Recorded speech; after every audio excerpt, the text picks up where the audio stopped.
If you're like me, you're bored of playing the same old MMORPGs over and over again. Sometimes you get tired of rolling a new class only to realize it's not a good fit. Then restart all over back at level 1 just to mindlessly grind up a new character and realize, yeah, this one isn't good either. Well, thankfully a new game, Undecember, has launched on October 13th and I've been playing it on launch and wanted to share my experience with you. Undecember is a hack and slash action RPG in which players are not locked into a specific class and features a near endless amount of build customizations and options. It's cross-platform, PC, mobile, and game controller, no autoplay, hardcore action, and is available free right now to download on Steam, iOS, or the Android store. Thank you Line Games for sponsoring today's video. Make sure to use my code and link in the description to download and jump into the action. I mean, it's free, so you can play on your phone while you're on that annoying conference call at work where you're fake pretending to listen. Not that I've ever done that before. Moving along. Undecember is 18+ game, similar to titles like Path of Exiles and Diablo, hack and slash, acquire loot, skills, get more powerful, and continue over and over feeling the rush of a huge new item drop or beating a boss that whooped on you for hours and hours. When you start the game, it plunges you right into the action. The first thing that stuck out to me was the music and the urgency to press onward. The tutorial is very easy to understand, forcing you to learn the game's basic systems while keeping up the pace. You initially start as a super powerful in-game character to foreshadow what lies ahead with some game time and experience. The game then forces you to change weapons, which changes your skills, giving you a peek at its core potential. No defining class. Change some weapons and some other variables, and bang, your character is ready to go on a brand new build. The graphics are impressive on PC, and music to match with voice-acted quests, and it was easy to follow along the story. Bad guys bad, kill stuff good, gold loot great. After a brief tutorial, you get to your character and character customization, which is a bit limited if I'm being honest. Naturally, I went for a ginger, rocking a Delta Force hipster haircut, and immediately looked for a sword and shield to fit my overly aggressive face-tanking playstyle. In most ARPGs or hack and slash games, I look for builds and customizations that allow me to get HP back on being hit or doing damage.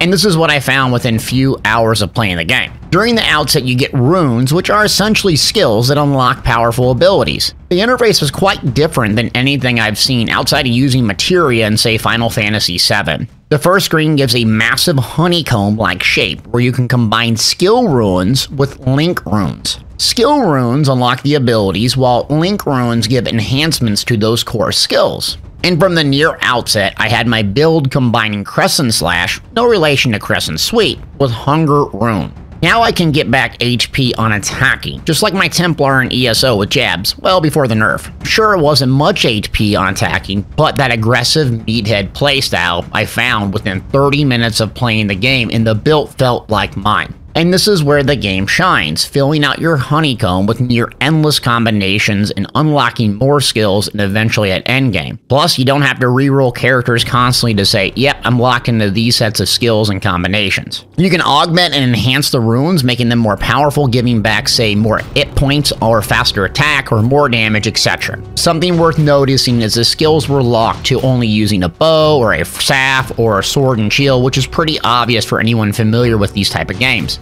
One thing that I absolutely loved that stuck out right away is similar to Lost Ark was the movement and avoidance ability given very early in the game. It's called Roll, and I used it during the tutorial. Essentially you get 2 uses with a 5-second cooldown, and this is where the skill and the gameplay comes in versus just mashing one button and what I use on the bosses to get back and flank. So use this to avoid collision detection or to speed ahead on the quest. You get 2 uses, 5-second cooldown, and it's your primary offensive positioning skill and your oh crap defensive button, roll dodge, get out of red. Plus, with the rune combination and so forth, you could make a build centered around this entirely. Again, endless possibilities, but I love the skill factor here, using this in the angles and geometry to avoid damage and inflict as much as possible. Throughout most of the game, this isn't really that noticeable until you get to a boss fight that's extremely hard with tons of stuff on the ground and waves of ads. Now you get further into character customization and build customization with Zodiacs at around level 10 and beyond. Think of these similar to Elder Scrolls Online champion points, giving passives boost, and similar to Skyrim in a constellation, so it's quite easy to follow along when you initially start. The system in your build starts unfolding into an entirely unique customization with passives and active runes and zodiacs with near endless combinations. Your character will also be hitting levels fast and feeling very powerful quickly within 2 hours or so you can start unlocking Zodiacs and really get into the customization early on. The game features typical gear upgrades or enhancement systems. The better the enhancement you find by killing mobs and bosses, the better upgrades. So you get these quite early on and can start experimenting. I think where the real fun comes in is the skill enhancements, and you can use your currency to optimize your favorite skill and combo, and that's when your build starts to shine and feel like yours unique playstyle. Last bit on the gameplay mechanics is the healing via potions. If you remember early Diablo days, you could spam potions basically endlessly and never die, but this game, like modern ARPG, has a cooldown on potions, so you'll have to time them appropriately. I went with a big speed buff potion and used combinations of health potions and roll dodge to keep my health up during those encounters with the bosses. Undecember features an auto-use potion system similar to Dragon Age, which you set certain percentages on health or magic and bang, chug a potion or speed with a certain timer.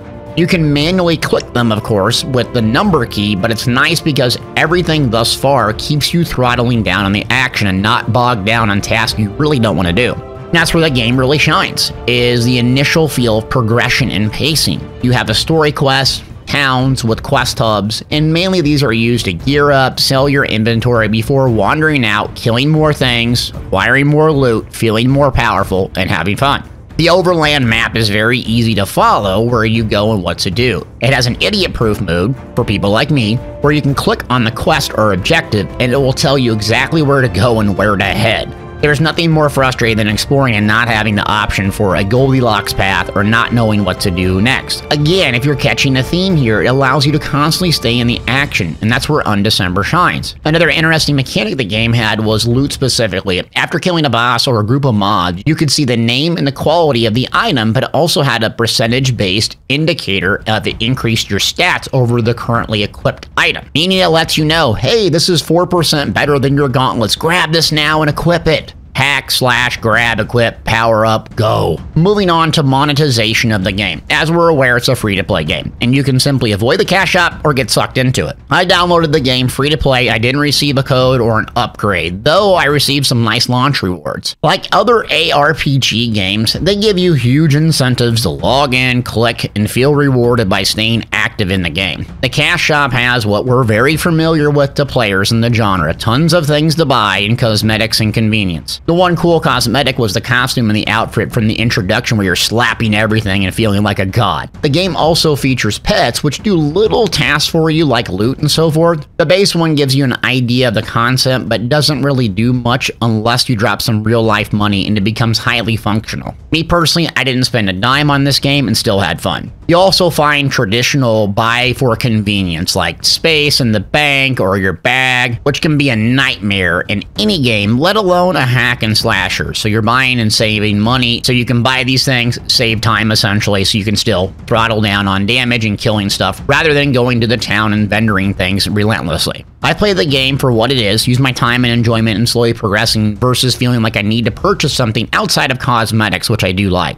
The game has a seasonal pass, if you're familiar with those systems, giving you incentives to quest and accomplish things daily, weekly, or seasonally. Similar to like something like Destiny 2. But again, I stuck with the free-to-play model, so just killing stuff and leveling up quickly, and my character was progressing just fine without getting wrapped up into this. Wrapping up my final thoughts real quick, I had a fun time with my hack and slash adventure in Undecember, and I encourage you to use my link in the description below to download and try it out. It's totally free, and the fact that it's cross-play on PC and phones is awesome. I think the main strength of the game is really in character builds and progression. The constant action and pacing feels like every second you're progressing something rather than mindless, non-combat related tasks which MMOs give you a ton of. Quest, kill, get loot, rinse and repeat. Will this game change the landscape of hack and slashers? I don't know, but I think it's worth a download, at least on your phone, so you can destroy zombies while on that annoying hour-long conference call that you're really not going to pay attention to. Thanks for watching.